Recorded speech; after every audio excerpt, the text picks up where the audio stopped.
Hello dear students, मैं ऋषिराज वागुरे फिर से आप सभी का स्वागत करता हूं आप ही के अपने इस यूट्यूब चैनल ऋषिराज क्लासेज पर। लास्ट वीडियो में प्रश्नावली 3.4 हमने शुरू कर दी है। उसका फर्स्ट जो क्वेश्चन है वो हमने अब से पिछले वीडियो में हल कर लिया है।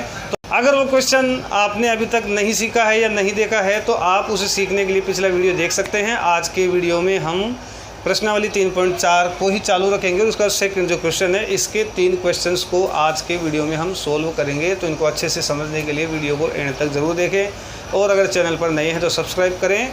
वीडियो पसंद आने पर लाइक शेयर कमेंट ज़रूर करें। तो चलिए शुरू करते हैं हम आज की क्लास।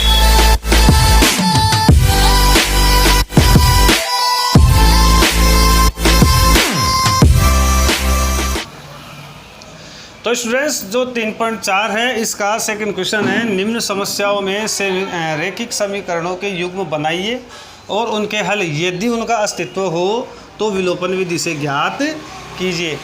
तो सबसे पहले तो हमें जो लाइंस दी हुई है, जो क्वेश्चंस दिए हुए हैं, उनसे अपने को समीकरण यानी इक्वेशंस बनाने हैं और उसके बाद में हमें देखना है कि उनका अस्तित्व है या नहीं। अगर अस्तित्व है तो हमें हल करना है कौन सी विधि से? विलोपन विधि से। नहीं तो हमें ऐसे ही छोड़ देना है। तो अपने पास इसका पहला क्वेश्चन है कि कोई भिन्न है जिसमें अगर अंश में 1 जोड़ दे और हर में से 1 घटा ले तो ये 1 हो जाती है। और अगर अंश को ऐसे कैसे रहने दे और हर में अगर हम 1 को जोड़ दे तो ये 1/2 हो जाती है। तो वो भिन्न कौन सी है ये हमें पता करना है। तो हम पता करते हैं। तो देखो, माना वह भिन्न बराबर x/y है तो शर्त 1 से। तो शर्त 1 है अपने पास में कि अंश में अपने को 1 जोड़ना है और हर में अपने को 1 घटाना है, y में से -1 करना है। तो ये 1 बन जाता है। अब इसको हम सरल करेंगे। इसके नीचे हम 1 लाएंगे, x + y को 1 से गुणा करेंगे, वज्र गुणा करेंगे तो x + 1 बराबर y - 1 को 1 से गुणा करेंगे तो y - 1। और x और y को एक तरफ कर लेंगे तो देखो, जो y है इसको इधर लाएंगे, प्लस का है तो ये हो जाएगा माइनस का, बराबर में माइनस का 1 है, ये प्लस का 1 इधर जाएगा, ये माइनस का 1 हो जाएगा और x - y बराबर हो जाएगा -2। ये दोनों आपस में जुड़ जाएंगे, 1 और 1 दोनों माइनस के, इसलिए आपस में जुड़ेंगे। इसको मैं ऊपर उतार देता हूँ। x - y बराबर -2, ये हो गया है समीकरण नंबर 1। और इसके बाद में शर्त 2 से, तो शर्त 2 अपने पास अंश बटे हर +1। तो अंश है अपने पास में x और हर +1 यानी y + 1 बराबर करने पर ही हो जाता है 1/2। अब हम करेंगे वज्र गुणा। x को 2 से गुणा करेंगे 2x बराबर y + 1 को 1 से गुणा करेंगे तो y + 1। और अब हम क्या करेंगे, y को इधर ले आएंगे, जो प्लस का y है इसको इधर लाएंगे तो माइनस का हो जाएगा और ये प्लस का 1 ऐसे। ये है अपने पास समीकरण नंबर 2। अभी हम इसके अस्तित्व की जांच कर लेते हैं। तो इसके अस्तित्व की जांच करने के लिए हमें करना पड़ेगा a1/a2 एक तो a1 अपने पास है x का 1 और a2 है 2, तो ये हो गया है 1/2। ये तो हो गया है a1/a2। और b1/b2 भी हम करके देखते हैं। तो b1 है अपने पास में माइनस का 1 और जो b2 है ये भी है माइनस का 1। तो माइनस से माइनस गया तो ये हो गया 1/1 और ये है 1/2। तो ये दोनों अलग अलग है। तो देखो, चूँकि a1/a2 बराबर नहीं है b1/b2, तो इसलिए समीकरण के हल का अस्तित्व है। इसका हल निकलेगा, अद्वितीय हल होगा इसका। तो अब हम इसे हल करके देखते हैं। तो अब हम इसे विलोपन विधि से करने के लिए तैयार है। तो ये दूसरा जो समीकरण है, देखो इसमें x और x दोनों अलग अलग है, बराबर नहीं है, लेकिन माइनस का y और माइनस का y ये दोनों आपस में बराबर है। तो इसे हमें किसी तरीके से बदलने की ज़रूरत नहीं है, मतलब किसी संख्या से गुणा करने की या भाग करने की ज़रूरत नहीं है। तो जो दूसरा जो समीकरण है 2x - y बराबर 1, इसको हम लिख लेंगे ऊपर और इसके नीचे हम लिख लेंगे x माइनस वाई बराबर माइनस का 2। ये है अपने पास समीकरण नंबर 1। और y में से y को हमें हटाना है, विलोपन इसका करना है, गायब इसे करना है। तो इसमें ये दोनों समान चिन्ह, तो असमान चिन्ह इनके होने चाहिए। तो असमान चिन्ह करने के लिए हम नीचे वाले का चिन्ह बदल देंगे, नीचे वाले पूरे समीकरण का। ये प्लस है तो माइनस, ये माइनस है तो प्लस, और ये माइनस है तो प्लस। अगर हमें ये करने की ज़रूरत पड़ रही है तो हम लिखेंगे यहाँ पे घटाने पर। इसके बाद देखो 2x प्लस का है और x माइनस का है, अलग अलग चिन्हों में पर हम करते हैं बाकी। तो 2x में से अगर 1x जाएगा तो 1x रह जाएगा।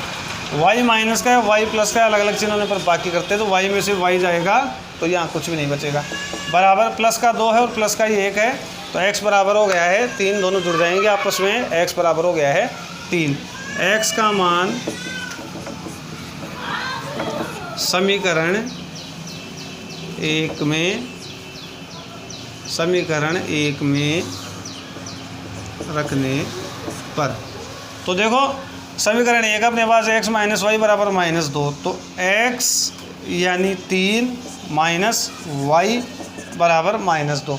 तो देखो माइनस का y बराबर -2 प्लस का जो 3 है इधर आकर हो जाएगा -3, और माइनस का y बराबर -5, दोनों माइनस के आपस में जुड़ेंगे। ये संख्या ये 3 और 2 हो जाएगा 5, और माइनस का ही मान रहेगा दोनों साइड में। देखो आखिरी में समीकरण में माइनस बता रहे, माइनस से माइनस कैंसिल हो जाएगा, y बराबर हो गया है 5। तो वह है भिन्न बराबर हो जाएगी 3/5, यानी x/y हमने बोला था, तो 3/5 आंसर। तो ये हो गया इसका पहला क्वेश्चन। अब हम करते हैं, मतलब दूसरे का पहला। अब हम 2 क्वेश्चन और करेंगे, तो सेकंड इसके बाद में हम कर रहे हैं। तो दूसरे का दूसरा क्वेश्चन है स्टूडेंट्स, 5 वर्ष पूर्व नूरी की आयु सोनू की आयु की 3 गुनी थी, और 10 वर्ष बाद नूरी की आयु सोनू की आयु की 2 गुनी हो जाएगी। तो नूरी और सोनू की वर्तमान आयु कैसी होगी? ये जो मैंने यहाँ पर लाइन लिखी है, तो ये मैंने थोड़ा इसको शॉर्ट करके और लिखा है आपके लिए। अगर बुक के जैसे जैसे लिखता तो थोड़ी मेरे पास ये जगह कम पड़ जाती है, इसलिए मैंने ये किया है। तो वर्तमान आयु हमें पता करनी है नूरी और सोनू की। तो देखो माना नूरी की आयु बराबर x वर्ष, और ये वर्तमान आयु है, वर्तमान आयु। सोनू की वर्तमान आयु बराबर हम मान लेते हैं y वर्ष। तो शर्त 1 से, शर्त 1 अपने पास क्या है, 5 वर्ष पूर्व, 5 साल पहले की स्थिति है। तो 5 साल पहले की इन दोनों की अपने को क्या है कि आयु बनानी पड़ेगी। तो देखो 5 वर्ष पूर्व नूरी की आयु, तो आज की आयु है x, तो 5 साल पहले की, तो पहले की बात हो तो हम माइनस करते हैं। तो आज की x है तो -5 कर देंगे हम, 5 साल पहले की बात है तो x -5। और इसी तरीके से 5 वर्ष पूर्व सोनू की आयु हो जाएगी y -5। और समीकरण बनाने के लिए भाई 5 वर्ष पूर्व की जो आयु है नूरी की, वो है सोनू की आयु की 3 गुनी। तो 3 से अपन इसको गुणा कर देंगे।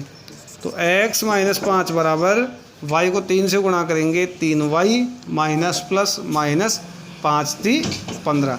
अब x y को एक तरफ अपन कर लेंगे। तो देखो प्लस का 3y ये इधर आके माइनस का हो जाएगा, यहाँ पे माइनस का 15 है, ये माइनस का 5 इधर आके प्लस का 5 हो जाएगा। x - 3y बराबर 15 और 5 दोनों अलग अलग चिन्ह वाले या अलग अलग सिंबल वाली संख्याएं हैं। तो बाकी होगी घटेगा ये, तो 15 में से 5 जाएगा, बचेगा 10। बड़ी संख्या माइनस की, इसलिए यहाँ पे माइनस आएगा। ये हो गया अपने पास समीकरण नंबर 1। अब शर्त 2 से, तो शर्त 2 है वो 10 वर्ष बाद की स्थिति है। तो 10 वर्ष बाद नूरी की आयु, तो आज अगर x है तो 10 वर्ष बाद, तो बाद की स्थिति को अपन प्लस करते हैं, तो +10 कर देंगे अपन। ऐसे ही 10 वर्ष बाद सोनू की आयु हो जाएगी y +10।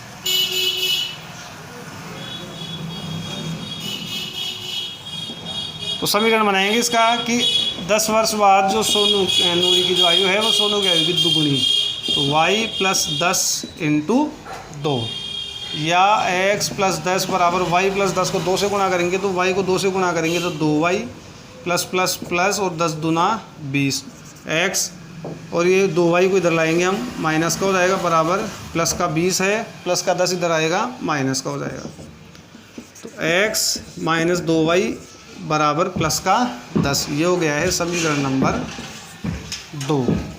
अब हम पहले तो इसके अस्तित्व की जांच करेंगे, इसके हल के अस्तित्व की जांच। तो अस्तित्व की जांच, अगर अस्तित्व है तो ये अपन इसे हल करेंगे। तो हम करेंगे पहले a1/a2। तो a1 अपने पास में है, देखो आप 1 है, x के साथ कोई गुणांक नहीं है, यहाँ पर भी x के साथ कोई गुणांक मतलब 1 है, तो ये हो गया 1/1।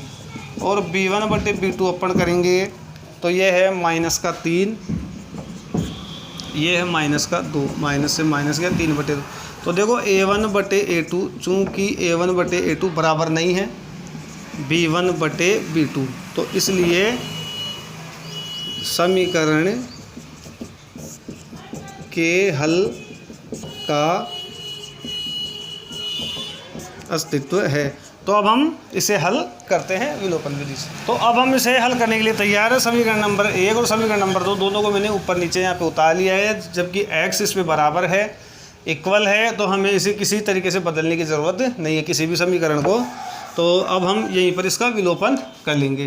तो विलोपन करने के लिए भाई ये जो समान जो चर है या समान जो पद है, इसमें ये अलग अलग चिन्ह के होने चाहिए तभी ये खत्म होंगे। तो ये दोनों सेम चिन्ह वाले नज़र हमें ना आ रहे हैं यहाँ पे, तो चिन्ह बदलना पड़ेगा अपने को। तो यहाँ पे प्लस है तो माइनस, तो यहाँ पे माइनस है तो प्लस, और यहाँ पे प्लस है तो माइनस। ऐसा करने पर हम लिखेंगे घटाने पर, क्योंकि घटाने पर ही चिन्ह बदले जाते हैं। इसको हम कह सकते हैं कि समीकरण 1 में से समीकरण 2 को घटाने पर। अब यहाँ पे देखो आप x में से तो x गया, यहाँ पे प्लस का 2y और माइनस का 3y अलग अलग चिन्ह होने पर हम घटाते हैं। तो 3y में से 2y गया तो 1y रह गया, माइनस की संख्या बढ़ी इसलिए यहाँ पे माइनस का हो जाएगा y। ये दोनों माइनस के 10 है, दोनों जुड़ेंगे आपस में, माइनस का 20 और माइनस से माइनस कैंसिल, तो y बराबर आ गया है 20। अब y का मान जैसे समीकरण 2 में रख रहा हूँ मैं, समीकरण 2 में रखने पर तो देखो x - 2 और y का मान अपने पास में आ गया है 20 बराबर प्लस का 10। ये समीकरण नंबर 2 ये रहा, कंफ्यूज न हो आप। और x - 20 दूना 40 बराबर 10, और x बराबर 10 माइनस का जो 40 इधर आकर हो जाएगा प्लस का 40, और x बराबर हो जाएगा 40 और 10 दोनों जुड़ेंगे आपस में 50। तो नूरी की आयु बराबर तो हो गई है 50 वर्ष जो हमने x मानी थी, और सोनू की आयु आ गई है अपने पास में 20 वर्ष जो अपन ने y मानी थी। अब हम करते हैं नेक्स्ट क्वेश्चन। अब हम हल कर रहे हैं स्टूडेंट्स क्वेश्चन नंबर 2 का तीसरा क्वेश्चन। तो तीसरा क्वेश्चन अपने पास में क्या है कि 2 अंकों की कोई संख्या है और इनके अंकों का जो योग है ये 9 है, और अगर संख्या को 9 से गुणा किया जाए या संख्या का जो 9 गुणा है तो वो इस संख्या के अंकों को पलटने से कोई संख्या जो बन रही है तो उसका 2 गुना है। ये इंटू 2 कर देता हूँ मैं ताकि आप कंफ्यूज ना हो, घात के रूप में वो दिख रहा था अभी।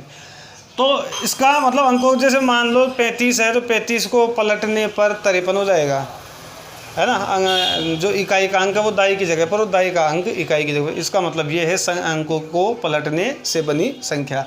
तो ये संख्या अपने को पता करनी है। तो देखो, माना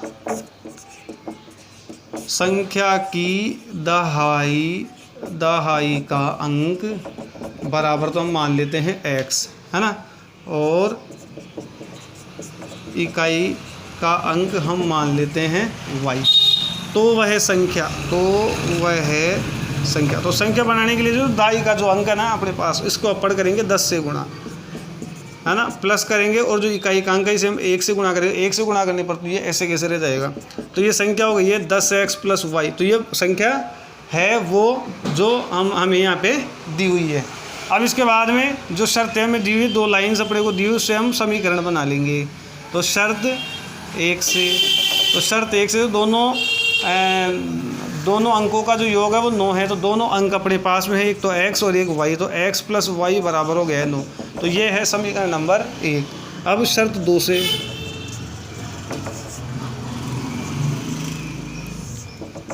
तो शर्त 2 में 10x + y, ये कुछ संख्या का 9 गुना, तो 10x + y का 9 गुना।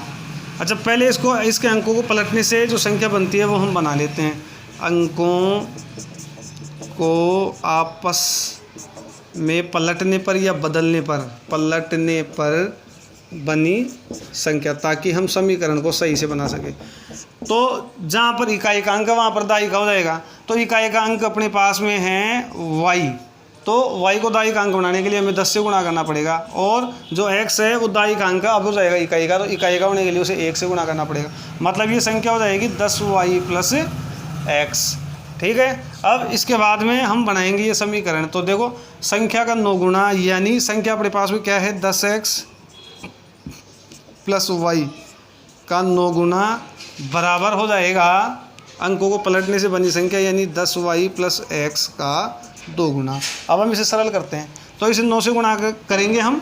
तो देखो, 9 से गुणा करने पर 9 दाई का 90x + 9 को y से गुणा करने पर 9y, और 10y को 2 से गुणा करने पर 10 दूना 20y + x को 2 से गुणा करने पर 2x। अब हम कर लेंगे इनका पक्षांतरण, x और y दोनों को इधर ले लेंगे। तो देखो, 90x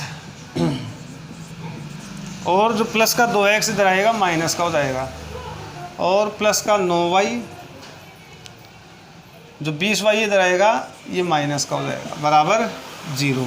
तो 90x में से 2x जाएगा तो बच जाएगा अपने पास में 88x, और 9y प्लस का है, 20y माइनस का, अलग अलग चीज़ों पर हम बाकी करेंगे। 20 में से 9 जाएगा, बचेगा 11।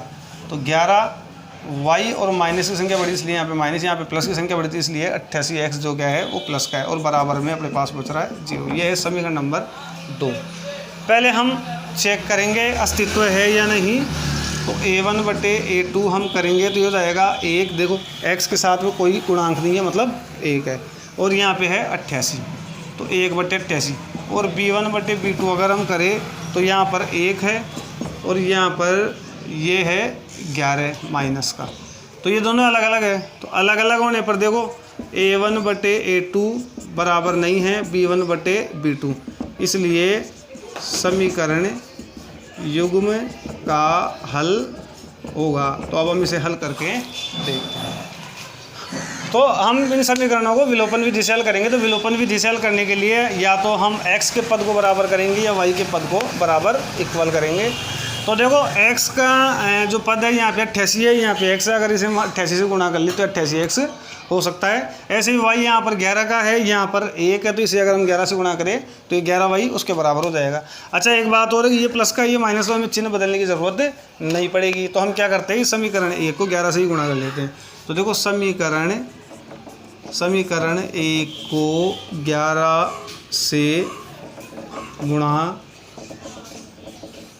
करने पर, तो इसको हम 11 से गुणा करेंगे। तो देखो, 11 को x से गुणा करेंगे 11x, प्लस 11 को y से गुणा करेंगे तो 11y, बराबर 9 को 11 से गुणा करेंगे तो 11 9 99। ये अपने पास में समीकरण नंबर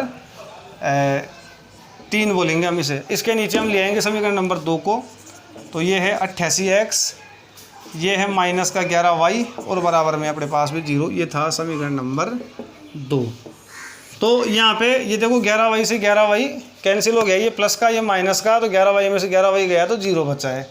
और यहाँ पर ये दोनों प्लस के हैं, तो 88 और 11 इन दोनों को जोड़ेंगे, ये हो जाएंगे 99x, बराबर 99 और 0 99। तो x बराबर हो जाएगा 99/99। तो 99 को 99 से अगर हम भाग लगाएंगे तो 1 बार रहेगा। तो x बराबर आ गया है अपने पास में 1। अब x का मान समीकरण 1 में रखने पर, तो देखो ये रहा समीकरण नंबर 1। तो x की जगह पर हम रखेंगे 1 प्लस y बराबर 9। तो अब y बराबर हो जाएगा 9, जो प्लस का 1 है इधर आकर हो जाएगा माइनस का 1। तो y बराबर हो जाएगा 9 में से अगर 1 जाएगा तो बचेगा 8। तो वो जो संख्या है वो स्टूडेंट्स क्या हो जाएगी, तो 1 तो एकांक था और 8 इकाई था, तो ये हो गई है 18। और वैसे अपने पास जो हमने संख्या बनाई थी, संख्या थी अपने पास में 10x प्लस वाई, तो इसमें हम x और y के मान रखेंगे। तो देखो 10 की जगह पर 10 और x की जगह पर देखो जो मान है वो है 1 प्लस y की जगह पर 8, तो 10 एकम 10 प्लस 8, तो 10 और 8 18। तो वो जो संख्या है वो स्टूडेंट्स क्या है, 18 है। तो ये तीसरा प्रश्न भी हल हो चुका है और आज के वीडियो में हम इस क्वेश्चन के 3 क्वेश्चन ही सोल्व करेंगे। आगे के जो क्वेश्चंस बचे हुए हैं वो हम नेक्स्ट वीडियो में कवर कर लेंगे। तब तक के लिए आप इंतज़ार करें और ऐसे ही मुझसे जुड़े रहें। और अगर आपको वीडियो पसंद आए तो लाइक, शेयर और कमेंट करना ना भूलें। तो अगले वीडियो तक के लिए धन्यवाद। नमस्कार, जय हिंद, जय भारत।